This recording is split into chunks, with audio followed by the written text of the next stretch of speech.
जय हिंद। समाजवादी साथियों, देर रात शिवपाल ने सपा की प्रथम सूची जारी की। 7 दिग्गज नेताओं को मिला विधानसभा का टिकट। जी हां, आज हम बात करेंगे समाजवादी पार्टी के मुखिया अखिलेश यादव जी और उनके चाचा शिवपाल सिंह यादव जी को लेकर, जो लगातार उत्तर प्रदेश की राजनीति में चर्चाओं में बने हुए हैं। जैसा कि आप लोगों को पता है, जहां पर देश भर में लोकसभा का चुनाव जो संपन्न हो चुका है, लोकसभा के चुनाव में संपन्न होने के साथ ही साथ अब उत्तर प्रदेश में 10 विधानसभा सीटों पर उपचुनाव होने जा रहा है, जिसके लिए समाजवादी पार्टी के मुखिया अखिलेश यादव जी और उनके चाचा शिवपाल सिंह यादव जी लगातार रणनीति बना रहे हैं। रणनीति बनाने के साथ ही साथ लगातार समाजवादी पार्टी के कार्यालय लखनऊ में बैठकर लगातार प्रत्याशियों के नाम को लेकर लगातार चर्चाओं का बाजार गर्म है। इसी बीच में कल अखिलेश यादव जी और शिवपाल सिंह यादव जी ने समस्त विधानसभा सीटों पर, जहां पर विधानसभा उपचुनाव होने जा रहा है, उसके सभी विधानसभा सीटों के जो पदाधिकारी थे, जो समाजवादी पार्टी के नेता कार्यकर्ता थे, सभी को लखनऊ पार्टी कार्यालय में बुलाया और लखनऊ पार्टी कार्यालय में बुलाने के साथ साथ अखिलेश यादव जी ने उनकी बैठक की, जिस बैठक में समाजवादी पार्टी के प्रदेश अध्यक्ष श्यामलाल पाल जी और उसके साथ ही साथ अखिलेश यादव जी के चाचा शिवपाल सिंह यादव जी भी इस बैठक में मौजूद रहे। जहां पर इस बैठक में उत्तर प्रदेश में 10 विधानसभा सीटों पर जहां उपचुनाव होने जा रहा है, उसके लिए रणनीति बनाई गई। और रणनीति बनाने के साथ साथ अखिलेश यादव जी ने जिस तरह से लोकसभा के चुनाव में पीडीए के जो नारे की जो आवाज़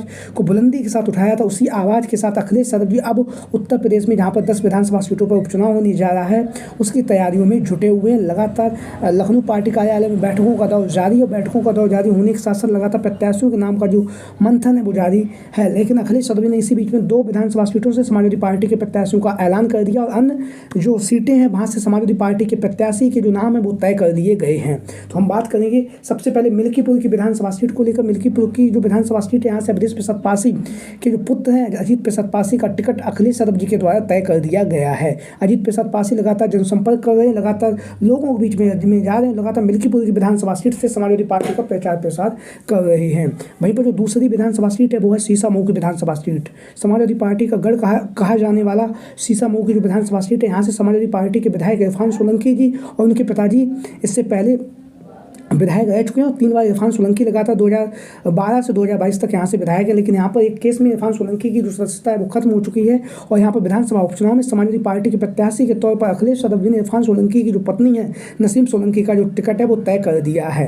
वहीं पर हम बात करेंगे फूलपुर की विधानसभा सीट को लेकर। फूलपुर की विधानसभा सीट को लेकर जैसा कि आप सभी लोगों को पता है, फूलपुर की विधानसभा सीट पर उपचुनाव होने जा रहा है, जहाँ पर समाजवादी पार्टी के प्रत्याशी के तौर पर अमरनाथ सिंह मौर्य, जैसा कि आप लोगों को पता है, अमरनाथ सिंह मौर्य जो 2024 के लोकसभा के चुनाव में इंडिया गठबंधन से फूलपुर की लोकसभा सीट से चुनावी मैदान में उतरे और महज 4000 की मामूली अंतर से चुनावी मैदान में हार गए। लेकिन हारने के साथ साथ उन्होंने भारतीय जनता पार्टी के जो प्रत्याशी थे प्रवीण पटेल जी ने कांटे की टक्कर दी, और कांटे की टक्कर देने के साथ ही साथ जो फूलपुर की जो विधानसभा सीट थी उसमें अमरनाथ मौर्य को बढ़त हासिल हुई थी। तो इसी को ध्यान रखते हुए अखिलेश यादव जी अमरनाथ मौर्य को फूलपुर की विधानसभा सीट से समाजवादी पार्टी के प्रत्याशी के तौर पर इनके नाम की जो मोहर है वो लग चुकी है, बस इसका औपचारिक ऐलान होना बाकी है। तो अमरनाथ मौर्य फूलपुर की विधानसभा सीट से समाजवादी पार्टी के प्रत्याशी के तौर पर इनका नाम तय हो चुका है। लगातार इस तरह की जो खबरें हैं वो चल रही हैं। वहीं पर अमरनाथ मौर्य लगातार जनसंपर्क कर रहे हैं, लगातार लोगों से मिल रहे हैं, और लोगों से मिलने के साथ साथ लगातार जनता के बीच में पहुंचकर जनता के मुद्दों को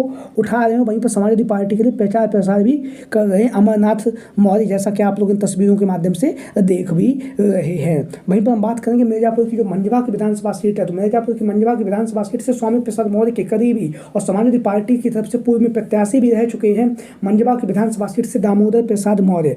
दामोदर प्रसाद मौर्य, जैसा कि आप लोग इन तस्वीरों के माध्यम से देख रहे हैं, समाजवादी पार्टी के कद्दावर नेता हैं, और कद्दावर नेता होने के साथ साथ मंझवा से पूर्व में विधानसभा का चुनाव भी लड़ चुके हैं। उसके साथ साथ वर्तमान समय में समाजवादी पार्टी के प्रदेश सचिव हैं दामोदर प्रसाद मौर्य। तो दामोदर प्रसाद मौर्य की जो टिकट है वो मिर्जापुर की जो मंझवा की विधानसभा सीट है, यहाँ से इनकी जो टिकट है वो तय मानी जा रही है। लगातार ये जनसंपर्क कर रहे हैं, लगातार लोगों के बीच में जा रहे हैं, लगातार जनता के बीच में पहुंचकर लगातार समाजवादी पार्टी का प्रचार प्रसार कर रहे हैं। वहीं पर समाजवादी पार्टी के प्रत्याशी के तौर पर लगातार दामोदर प्रसाद मौर्य बहुत ही मजबूती के साथ मंझवा की विधानसभा सीट से मुकाबला करने के लिए तैयार है। वहीं पर लगातार पार्टी के कार्यालय लखनऊ में समाजवादी पार्टी के मुखिया अखिलेश यादव जी से लगातार संपर्क बनाए हुए हैं। वहीं पर जो खबरें सामने आ रही हैं वो ये हैं कि जो मंझवा की विधानसभा सीट है, यहाँ से दामोदर प्रसाद मौर्य समाजवादी पार्टी के प्रत्याशी के तौर पर इनका जो टिकट है वो तय कर दिया गया है। दामोदर प्रसाद मौर्य का जो मंझवा की विधानसभा सीट है वहाँ से समाजवादी पार्टी के प्रत्याशी के तौर पर इनका जो टिकट है वो तय कर दिया गया है। इसी के साथ साथ एक जो विधानसभा सीट है जो लगातार चर्चाओं में बनी हुई है वो है अम्बेडकर नगर की कटहरी की विधानसभा सीट। अम्बेडकर नगर की कटहरी की विधानसभा सीट से समाजवादी पार्टी के प्रत्याशी के तौर पर भीम निषाद का जो टिकट है वो तय हो चुका है। भीम निषाद, जैसा कि आप लोग इन तस्वीरों के माध्यम से देख रहे हैं, लगातार समाजवादी पार्टी के लिए प्रचार प्रसार भी कर रहे हैं। लोकसभा का चुनाव जो था उसमें पहले अखिलेश यादव जी ने इन्हें प्रत्याशी बनाया, उसके बाद इनका टिकट काट दिया था, सुल्तानपुर से प्रत्याशी बनाया था। फिर अखिलेश यादव जी ने आश्वासन दिया था कि कटहरी की विधानसभा सीट से जहां पर विधानसभा उपचुनाव होगा वहां से हम आपको समाजवादी पार्टी के प्रत्याशी के तौर पर चुनावी मैदान में उतारेंगे। तो उसी को ध्यान में रखते हुए लगातार भीम निषाद जनसंपर्क कर रहे हैं। जनसंपर्क करने के साथ साथ टिकट की जो दावेदारी है वो भीम निषाद की प्रबलतम के साथ मानी जा रही है, क्योंकि कटहरी की विधानसभा सीट से धर्मराज निषाद 3 बार के यहाँ से विधायक रह चुके हैं। तो निषाद बहुली सीट है, तो ऐसी स्थिति में निषाद की जो वोटरों की जो संख्या है वो कहीं ना कहीं यहाँ पर निर्णायक भूमिका निभाती है। पूर्वांचल में भी निषाद समाज के जो वोटर्स हैं वो अच्छी खासी तादाद में हैं। तो इसी को ध्यान में रखते हुए अखिलेश यादव जी जो लोकसभा के चुनाव में जो अखिलेश यादव जी ने हर समाज के वर्ग के लोगों को लोकसभा का चुनाव लड़वाया, वहीं पर विधानसभा के चुनाव में कटहरी की विधानसभा सीट से भीम निषाद को चुनावी मैदान में उतारकर अखिलेश यादव जी यहाँ पर पूर्वांचल में निषाद समाज के जो वोटर्स हैं उनको एकमुश्त करने के लिए लगातार प्रयासरत हैं। और जो कटहरी की विधानसभा सीट है वहाँ से लगातार भीम निषाद का जो टिकट है वो तय माना जा रहा है। लगातार भीम निषाद जनसंपर्क कर रहे हैं, लगातार लोगों के बीच में और जनता के बीच में पहुँच रहे हैं। वहीं पर समाजवादी पार्टी के लिए प्रचार प्रसार भी कर रहे हैं, जैसा कि आप लोग इन तस्वीरों के माध्यम से देख भी रहे हैं। लगातार धुआंधार तरीके से भीम निषाद का जो चुनाव प्रचार है वो जारी है और लगातार जो कटहरी की विधानसभा सीट है वहाँ से जनमानस के बीच में लगातार पहुँच रहे हैं। लगातार पहुँचने के साथ साथ लगातार समाजवादी पार्टी का प्रचार प्रसार भी कर रहे हैं भीम निषाद जी। वहीं पर हम बात करेंगे अब कुंदरकी की विधानसभा सीट से। कुंदरकी की विधानसभा सीट से समाजवादी पार्टी के प्रत्याशी के तौर पर यहाँ से मुरादाबाद के जो पूर्व में सांसद रह चुके हैं FT हसन का जो टिकट है वो तय माना जा रहा है। लगातार FT हसन जनसंपर्क कर रहे हैं। जनसंपर्क करने के साथ साथ लगातार जो कुंदरकी की विधानसभा सीट है वहाँ से टिकट की दावेदारी भी कर रहे हैं। लगातार लोगों के बीच में जनता के बीच में पहुँच रहे हैं। जनता के बीच में पहुँचने के साथ साथ लगातार FT हसन जी जो मुरादाबाद के पूर्व में सांसद रह चुके हैं, कुंदरकी की विधानसभा सीट से समाजवादी पार्टी के प्रत्याशी के तौर पर लगातार टिकट की मांग की जा रही है, क्योंकि मुस्लिम बाहुल सीट है। तो ऐसी स्थिति में अखिलेश यादव जी यहाँ से FT हसन को चुनावी मैदान में उतार कर कहीं ना कहीं मुस्लिम समाज का वोटर्स है उसे एकमुश्त करते हुए कुंदरकी की विधानसभा सीट पर जैसे अखिलेश यादव जी ने 2022 में के चुनाव में जीत हासिल की थी, वैसे ही 2024 के विधानसभा के उपचुनाव में जीत हासिल करने के लिए अखिलेश यादव जी प्रयासरत हैं। वहीं पर हम बात करेंगे अब अखिलेश यादव जी की जो कहल की विधानसभा सीट है।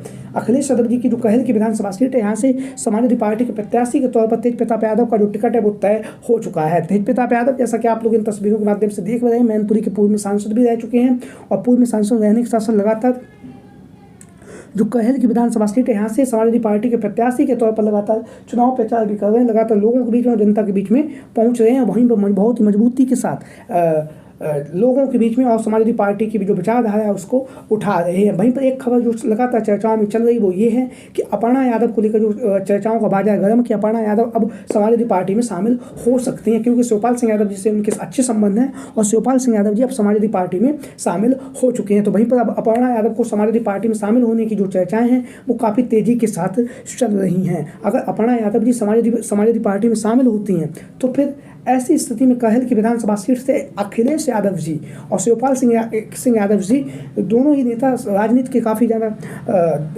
अनुभवी हैं और अनुभवी होने के साथ साथ जो कहल की विधानसभा सीट है वहाँ से अपर्णा यादव को भी चुनावी मैदान में उतार सकते हैं अगर अपर्णा यादव समाजवादी पार्टी में शामिल होती हैं। तो अन्यथा की स्थिति में तेज प्रताप यादव यहाँ से चुनावी मैदान में उतरने जा रहे हैं। उनका जो टिकट है वो तय हो चुका है और तय होने के साथ साथ लगातार तेज प्रताप यादव जी क्षेत्र भ्रमण कर रहे हैं, लगातार लोगों के बीच में और जनता के बीच में पहुँच रहे हैं। वहीं पर बहुत ही मजबूती के साथ समाजवादी पार्टी का प्रचार प्रसार भी कर रहे हैं। तो आप लोगों की क्या राय है इन संभावित दावेदारों को लेकर जो लगातार उत्तर प्रदेश में जहाँ पर 10 विधानसभा सीटों पर उपचुनाव होने जा रहा है उसके लिए लगातार टिकट की दावेदारी कर रहे हैं, लगातार अपने जो टिकट है उसकी दावेदारी पेश करने के साथ साथ लगातार जनसंपर्क कर रहे हैं। आप लोगों की जो भी राय हो सभी साथी कमेंट बॉक्स के माध्यम से अपनी राय जरूर दें। इसके साथ ही साथ जो भी साथी चैनल पर आज पहली बार आए हैं वो चैनल को सब्सक्राइब करें और वीडियो को लाइक करें। वीडियो को अंत तक देखने के लिए आप सभी का बहुत बहुत धन्यवाद एवं आभार। जय हिंद, जय भारत, जय समाजवाद, जय Akhilesh. Thank you for watching this video. जय हिंद, जय भारत।